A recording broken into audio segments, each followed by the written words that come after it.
1월 23일 목요일 경건의 시간을 시작하도록 하겠습니다. 같이 기도하겠습니다. 하나님, 오늘 아침에도 주와 함께 동행하기를 원하는 주의 사랑하는 자녀들에게 말씀의 기이한 법을 알게 하시고 주의 뜻대로 살아갈 수 있는 하나님의 의지와 작정을 온전히 깨달아 알 수 있는 시간이 될 수 있도록 인도하여 주시옵소서. 예수님의 이름으로 기도드립나이다. 아멘. 오늘의 사무엘상 6장 1절에서부터 9절 말씀을 함께 보도록 하겠습니다.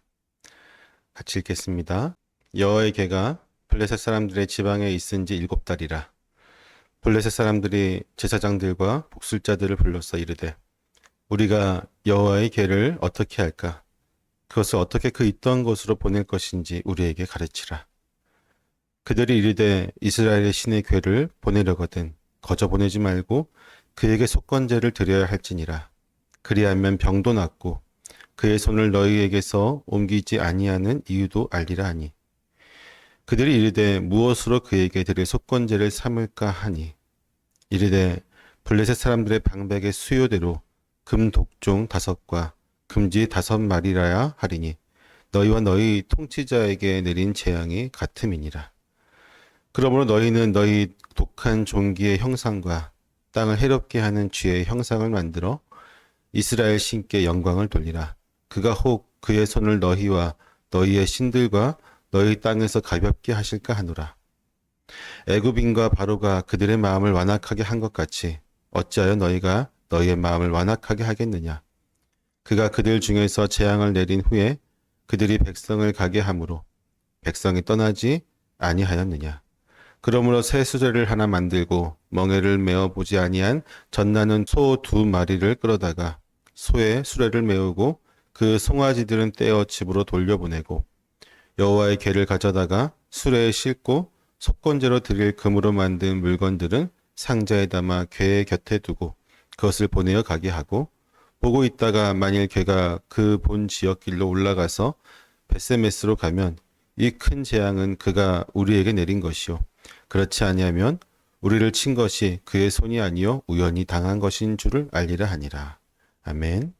블레셋 사람들은 하나님 앞에 처참한 재앙을 경험하며 그들이 원하는 것은 단 하나였습니다.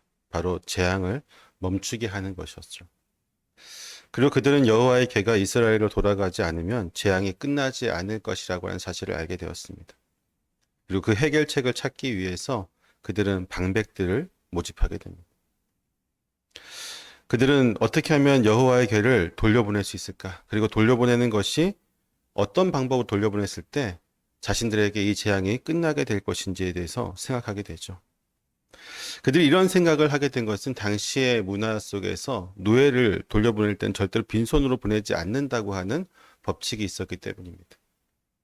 그들은 자신들이 하나님의 궤를 강제로 데려왔던 7개월에 대한 완전한 보상을 해야지만 하나님의 진노가 가라앉고 그들에게 임했던 모든 재앙이 끝날 것으로 생각했던 것입니다. 그들은 제사장들과 복술가들을 불러서 이렇게 말합니다. 우리가 여호와의 궤를 어떻게 할까? 그것을 어떻게 그 있던 곳으로 보낼 것인지 우리에게 가르치라고 묻습니다. 물론 당연하게도 이 제사장들과 복술자들은 하나님을 믿는 자들은 아닙니다. 이방인들이죠. 그럼에도 불구하고 그들이 속건제를 말하는 것은 이웃 이스라엘의 제사 제도에 대해서 어느 정도의 지식을 가지고 있다는 것을 볼 수 있습니다. 물론 속건제는 주로 부정을 제거하는 예물로서 본문의 상황과는 맞지 않지만 그들은 자신들이 알고 있는 지식 가운데 가장 좋은 방법이 속건제라고 생각하고 있었던 것입니다. 블레셋 사람들은 속건제를 준비하며 자신들에게 임한 재앙을 끝내기 위해서 정말 최선의 노력을 다 기울입니다. 그들이 선택한 방법은 금으로 독종과 쥐를 만드는 것이었는데 이 금독종과 금쥐는 그들이 경험했던 이 고통의 상징과도 같은 것이었습니다. 이를 금으로 만들어서 여호와께 바침으로 그들의 죄를 인정하고 하나님의 진노를 가라앉히려고 하였던 것이죠.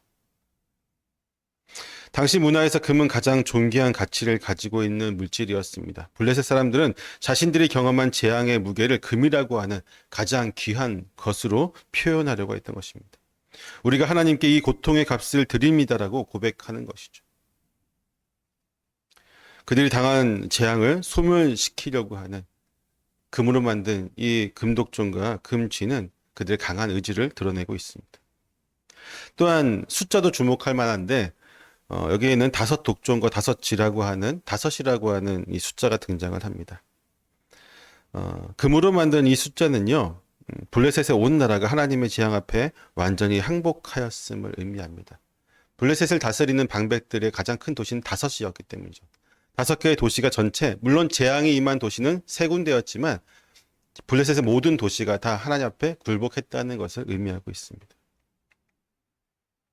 또한 이 상황은 우리가 잘 생각해 보면 출애굽의 사건들을 연상시키게 합니다. 출애굽 당시 이스라엘 백성들은 애굽 사람들로부터 금과 은부화를 얻었습니다. 바로와 애굽 백성들이 하나님께 항복한 모습이 블레셋 사람들의 행동에 반영되었다는 것도 본문에서 우리는 알 수 있습니다. 그들은 이렇게 얘기합니다. 바로처럼 마음을 강팍하게 하지 말자고 권면하고 있죠. 그들은 하나님의 권능을 인정하며 그 앞에 무릎 꿇기로 결단한 것입니다. 그럼에도 불구하고 블레셋 사람들은 여전히 의심을 완전히 버리지는 못한 것 같습니다. 그들은 수레를 보낼 때 그것이 정말로 하나님의 뜻인지 우연인지 확인하기 위한 테스트를 마련합니다. 소들이 새끼를 두고 이스라엘로 향한다면 그것은 정말로 본능을 이긴 것이기 때문에 여호와 하나님께서 하신 이름을 완전히 그들이 깨닫게 되는 것이고, 그렇지 않다면 그들에게 임한 재앙이 단순한 정말로 어쩔 수 없이 이루어진 우연이라고 생각하기로 하는 것입니다. 여기서 블레셋 사람들의 내면 깊은 곳에는 여전히 불안과 두려움이 자리 잡고 있음을 볼 수 있습니다. 그들은 여호와께 제물을 바치고 괴를 돌려보내며 모든 조치를 취했음에도 혹시나 하는 마음, 하나님에 대한 온전한 신뢰를 가지고 있지는 못했던 것이죠. 여전히 혹시라도 우리가 오판한 것은 아닐까라고 하는 의심을 떨쳐버리지 못하고 있습니다. 흥미로운 점은 블레셋 사람들은 서로에게 바로처럼 되지 말자라고 얘기하는 것입니다. 여전히 의심하고 있음에도 불구하고 바로처럼 되지 말자. 그와 같은 의심의 길이 끝까지 벗어나지 못하는 부분이 있지만 바로가 출애굽 당시 재앙을 보고도 계속해서 하나님의 뜻을 부정하고 거역했던 것처럼 블레셋 사람들 역시 하나님의 권능 앞에서 그 모든 것을 눈으로 보았음에도 완전하게 인정하고 있지는 못한 것이죠. 또한 그들이 법궤를 떠나보내면서 갖춘 최대의 예우와 테스트는 하나님의 권능에 대해서 여전히 완전한 항복을 하고 있지만 하나님을 경외하는 신앙으로까지는 이어지지 못했음을 보여줍니다. 그들은 하나님께 재앙의 원인 제거와 문제 해결만을 기대했을 뿐이지 하나님을 자신들이 믿는 신으로 섬기기를 원하지는 않았던 것이죠. 이러한 블레셋 사람들의 모습은 전형적인 원시 종교의 신앙 형태를 보여줍니다. 원시 종교라고 하는 어떤 샤머니즘 또는 애니미즘 같은 것은요, 대부분 두려움의 대상이 되는 어떤 한 존재를 자신을 해치지 않기 위해서, 달래기 위해서 그를 섬기고 또는 제물을 바칩니다. 하지만 만약에 그 두려움의 대상에 대한 나의 마음이 극복되어진다면, 우리의 두려움이 더 이상 그를 두려워하는 마음이 생기지 않게 된다면요, 그 존재를 달래거나 제물을 바칠 필요가 없겠죠. 그리고 이러한 신앙의 형태는 현대의 전형적인 기복신앙과도 연결이 되어집니다. 기복주의 신앙은 하나님을 우리의 삶의 중심에 모시는 것이 아니라 우리의 필요를 채워주는 도구로 여기는 태도입니다. 블레셋 사람들처럼 문제를 해결하고 재앙을 멈추는 데에만 관심을 두며 그 뒤로는 하나님을 섬기는 데에 전혀 관심을 두지 않는 것입니다. 오늘날도 많은 사람들이 하나님께 제물을 드리고 또 헌신을 약속하며 기도하지만 그 마음의 중심에는 하나님에 대한 경외와 그분을 온전히 섬기고자 하는 마음이 아니라 내가 원하는 것을 얻으려고 하는 욕구가 자리 잡고 있습니다. 그들에게 하나님은 두려움을 달래는 수단일 뿐 삶의 주인이 되지 않습니다. 하나님께 순종하거나 그분과 관계를 맺으려 하기보다는 문제 해결 이후에는 다시금 하나님과의 거리를 두는 전형적인 모습을 보이게 되죠. 블레셋 사람들과 전혀 다를 바가 없는 것입니다. 우리는 이러한 신앙의 위험성을 깊이 생각해야만 합니다. 하나님은 우리가 그분을 단지 필요할 때에만 찾는 존재가 되기를 원치 않으십니다. 하나님은 우리의 삶의 중심이 되셔야 하며 우리의 모든 영역에서 주권을 가지셔야만 합니다. 하나님은 우리의 두려움을 넘어 우리의 삶 전체를 믿고 맡길 수 있는 신뢰의 대상이 되십니다. 하나님께서는 우리의 필요를 채우는 것, 그것에 그치지 않고 우리의 삶 전체를 인도하는 분이 되실 것입니다. 여러분, 하나님을 단순히 축복의 덕으로 여기는 그러한 신앙에서 우리는 반드시 벗어나야만 합니다. 그분을 우리의 삶의 주인으로 모시는 참된 믿음으로 나아가는 저와 여러분 되시기를 부탁드립니다. 기도하겠습니다. 하나님, 우리의 삶을 주께 드리기를 소망합니다. 때로는 우리의 욕심과 자만과 이기심으로 하나님을 이용하고 하나님 앞에서 무언가 얻으려고 하는 블레셋 사람들과 같은 마음으로 주를 섬길 때도 있지만 그보다 먼저 항상 주님을 우리의 삶의 모든 곳에서 주인으로 모시고 주의 말씀에 순종하며 어떠한 때라도 하나님의 말씀에 먼저 반응하는 저희들의 모습이 되게 하여 주시옵소서.